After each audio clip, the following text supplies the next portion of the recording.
The homeowners on School Street over near where all that stone is up there, I'd hate to see them have to pay it out of their own pocket, because I think when they tried to do it that way, it was cost prohibitive, and that's why they went to concrete. And so I wouldn't want to stick anyone with that.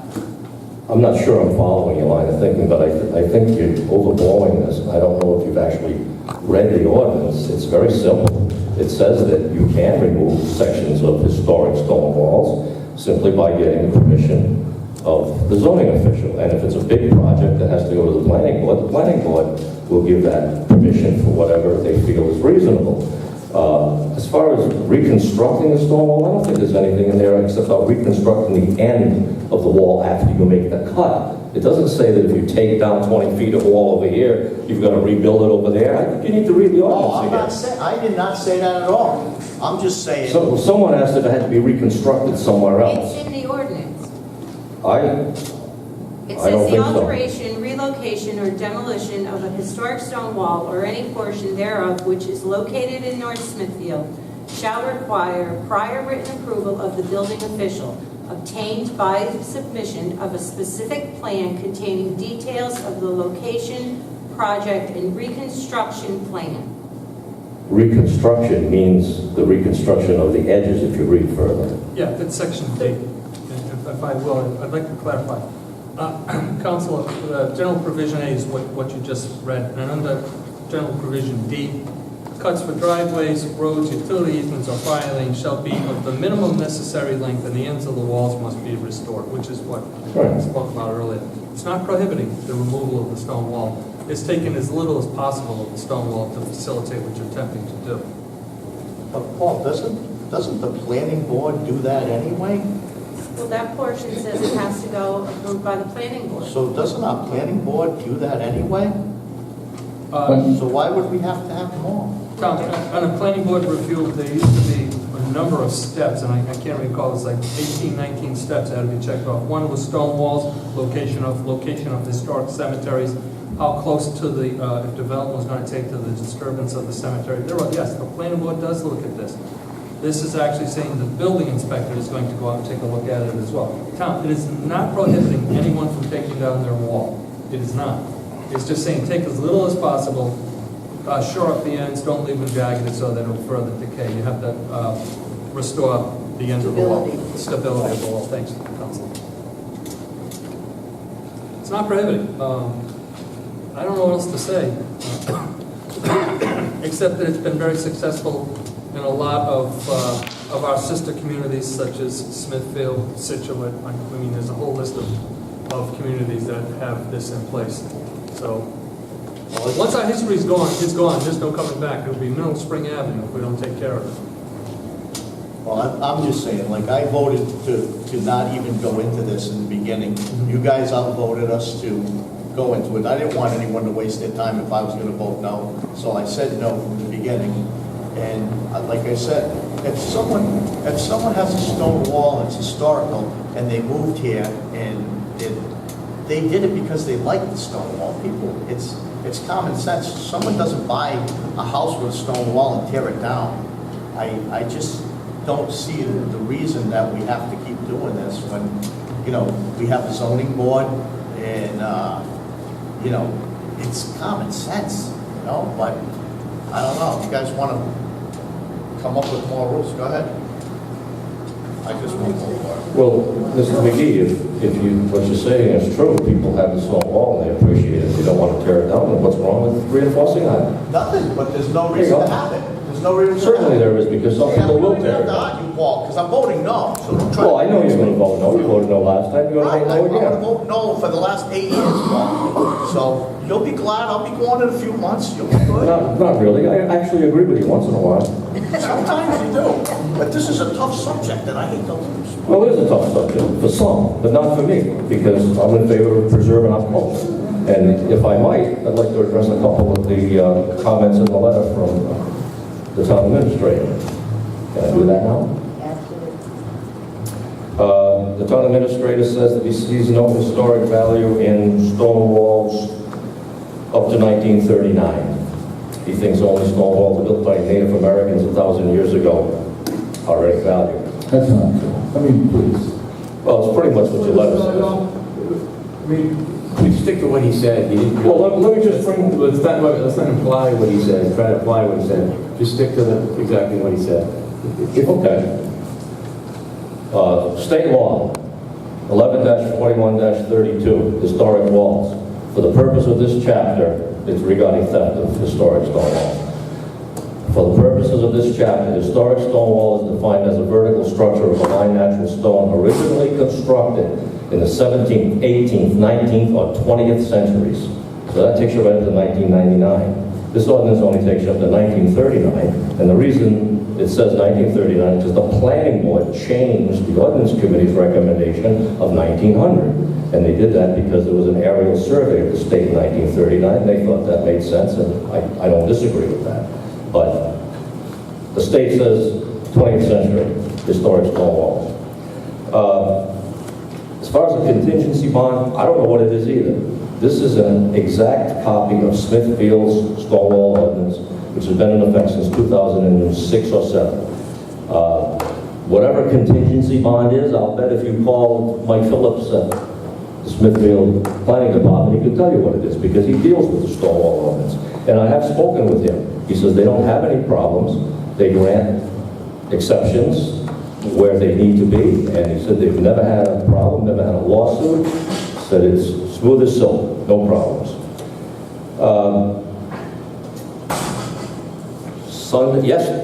Yesterday, I attended a workshop at the Heritage Hall on Route 246 in Lincoln, given by state archaeologist Timothy Ives.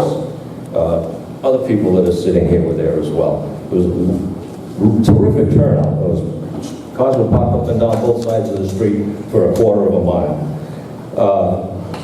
He states, and with all due respect to anybody who believes that Native Americans built stone walls prior to the arrival of the colonials, I'm not an expert, I can't say whether that's true or it isn't. Mr. Ives, state archaeologist, says that most of the walls in Rhode Island were built in a period from 1750 to 1825. And after that, the building of stone walls changed to fences when metal fences started coming out. And prior to stone walls, they used wood in other countries like in England. He says that they should be protected, obviously. He feels that there's a threat. The biggest threat is people selling stone walls. And if you look in the bargain buyer every week, or every other week, whenever it comes out, somebody has been advertising in the bargain buyer for years. Big headline, buying stone walls, turn your stone wall into cash. This is taking our history and our culture away. People say, oh gee, I want to go to Florida, I want to sell my stone wall. No, you're destroying history by doing that. You need to protect them. Who determines the age of the wall? Sorry? Who determines the age of the wall? Is our building official going to have to learn this? There's, in that letter from Scott Lenz, there's a whole page of, or maybe he didn't include that, he included finding of facts. In the stone wall, when the stone wall ordinance was submitted by the ordinance committee, there were several pages that went with it, and there was a full page of the methods to determine the age of stone walls. And I don't have it with me, but it should be somewhere in the information that you have had for a couple of months at least. What comes to mind real quick, Mr. Soares, is stone walls are very often used in meets and bounds in description of land, plotting of land. They're used as reference points. So you can go back into the chain title cards and go back in history and see exactly how long those walls have been there. And that'd be a quick and easy way to figure out. That's one of the methods. It's the most. And those stone walls were probably there before people were recording the sale of properties as well. Right. They're used. They were used extensively. But again, the planning board put in 1939 because of the aerial survey. So I would assume that would be an easy find. So if it wasn't there in 1939, then it's not historical. If it wasn't there in 1939, it's not a historic stone wall. It's pretty simple. Although the Rhode Island general law does say the 20th Well, century. yeah, it does, but for purposes of North Smithfield, Yeah. 1939. Yeah. Some other towns have used the date 1900. I saw one that used the date 1950, and I saw some that say right up to the 20th century, right through the 20th century. So 1939 is kind of like a compromise, if you will.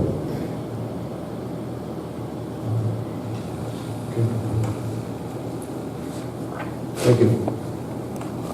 Thank you.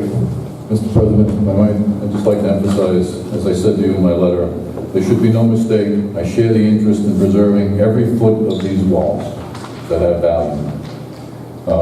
As to the 1939 reference, it's an arbitrary tool that in first blush looks like it could be a reasonable reference. It's not. Because, I mean, again, look at some of the walls that you're going to wind up including and putting through another step in a process for a homeowner or a business to be able to make decisions on what they will do with their properties. The core of what was just said, or in what was just said, is an reference to most of the walls being built between something in the 1700s to the early 1800s. Okay, how do we do that? How do we identify those walls? Do that, now you have something that is worthy and respectful of the challenge and the need. Just pulling things in because, oh, we happen to have aerials that starting in 1939 are reliable. Okay. This is not good regulation. I'll rest on that. Thank you. Yeah, you can go.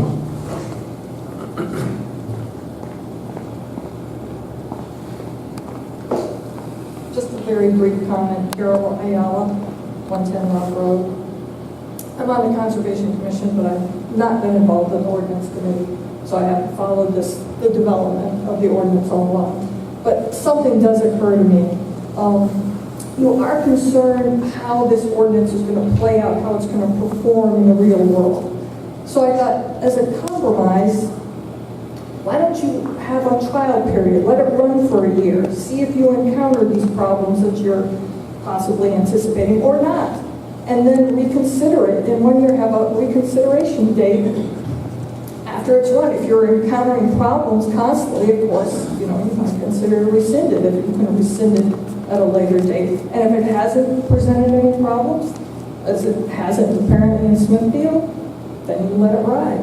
Well, that's a great idea, but technically any ordinance is on a trial period, right? Because at any point we can rescind an ordinance, regardless if it's on a trial period or not. So if we just passed it, then in a year we could rescind it. Well, I just No, it's a great throw it idea. out I there, 'cause understand. it is hard to determine how this will perform Right. in the real world.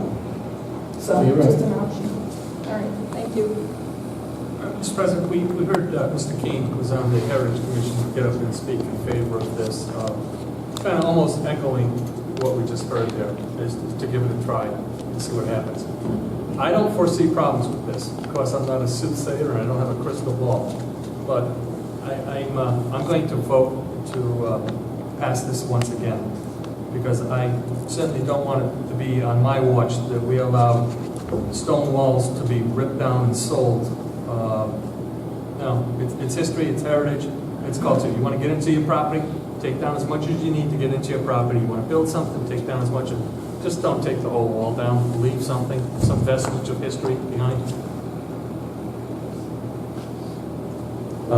See, I'm a small government person. I really believe in small government, but I don't find this in contrast to that if I supported the stone walls, because even you can be in favor of small government, but still there has to be, you have to weigh against the importance of preserving your heritage. You can be in favor of the Second Amendment and be against semi-automatic weapons. You can be in favor of free speech, but be against people shouting in a crowded theater.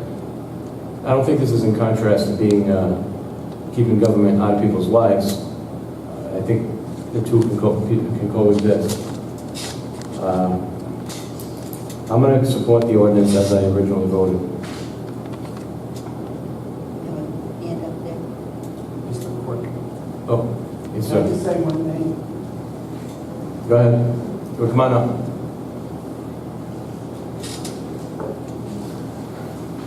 And I know a lot of people aren't gonna like what I say.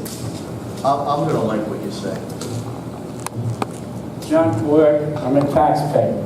I'm not a resident and such, so I want known up front. But I have rental property, I lived in this town for 10 years till my wife passed away, and then I moved away from the town because I met someone, and I rent the property now.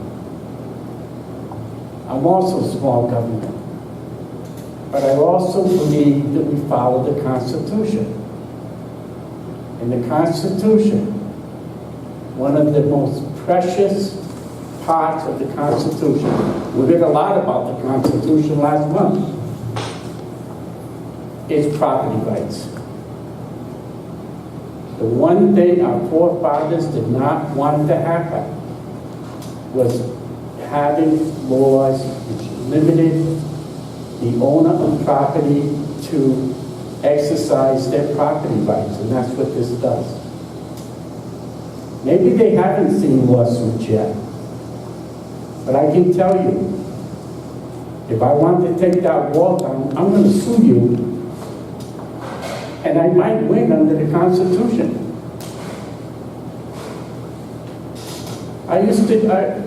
My job for many years was what they call a loss prevention engineer. That's what I do now. I'm a consultant now. When I worked for Travelers, we would not write apartment buildings in Fall River, New Bedford, etc., because they had inadequate exits. And the property owner couldn't change that. We couldn't change it because Historical Society people got ordinances passed and said they were not allowed to have an exit, which meant the life safety code. So people were put in danger. I don't think government should get their hands into property rights. And I believe that very truly. And I support a lot of things you people have done, you know that. But in this case, I think what you're doing is pushing the envelope. It's my property. I own that stone wall. And I should have the right to do what I want with it. Thank you. Okay, a quick response to that. Mr. King? Yeah, go ahead. No, I got it.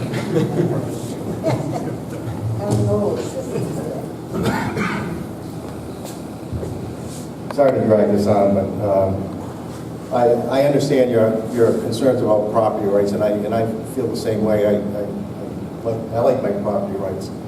However, we've seen when Mr. Slater moved into town back in 1802 or whatever, he started dumping his chemicals into the Branch River, and others along the way down the Blackstone did the same thing, and they turned it into a cesspool and virtually a dead river. And thankfully, after regulations, we, the people, were able to revive that river.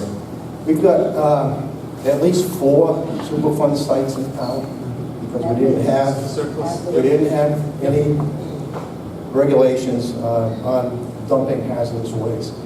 There's probably at least a half a dozen other places in town where people can't drink water from the wells because of some sort of contamination. Right up there in Slatersville, there's one. There's another one down by the milk can. They can't use the water there in that area. So regretfully, people don't always do the right thing, and we need protections. I agree that there are a lot of stone walls in town that personally I could care less about. The ones down here in the southern part of town, which is where really the rural part of town that's been preserved the best, I think they need to be protected. You know, it is our heritage, and once they're gone, they're gone forever. So So anyway, that's just my point. I really do hope that you approve the ordinance. I just say, to delay a commercial piece of Yeah, property. you know, I don't want to You know what I'm give you a hard time, saying. but That's- we just can't have help from the people commenting from the audience. Sir, I'll give you the last word because you asked earlier if you want to come up. Did you say? Just 2 words. Yeah, come on up because we've had this impromptu public hearing, so I'll leave you. Larry Smith, Douglas Pike, Smithfield. We're talking stone walls with the stone fences. They're freestanding, and that's what, the walls around the town hall, on the roads, those are retaining walls. They have cement built into them. They have cement caps, those aren't stone walls. Stone walls are stone fences that were built, they're historical, they need protection. Once they're gone, they're gone. You can't replace stone walls. But retaining walls on the roads, anything with cement caps, those are new walls. Those aren't, they can be replaced any day. But the ones in the woods, when people coming in, once they're gone, they're gone. And they're protecting symbols in the woods. Some are just architectural walls, others are made by different people, farmers, Native Americans, people before that. And as Reverend Frost said, fences make good neighbors, and we should have good fences. And have good neighbors. Thanks. Thank you. Mr. President, I want to make sure that I properly position this motion. Solicitor Igliozzi, would it be fair enough for me to say I'd make a motion to once again approve the stone wall ordinance? Would that be fair? A motion to approve the stone wall. All right, so moved. That's my motion.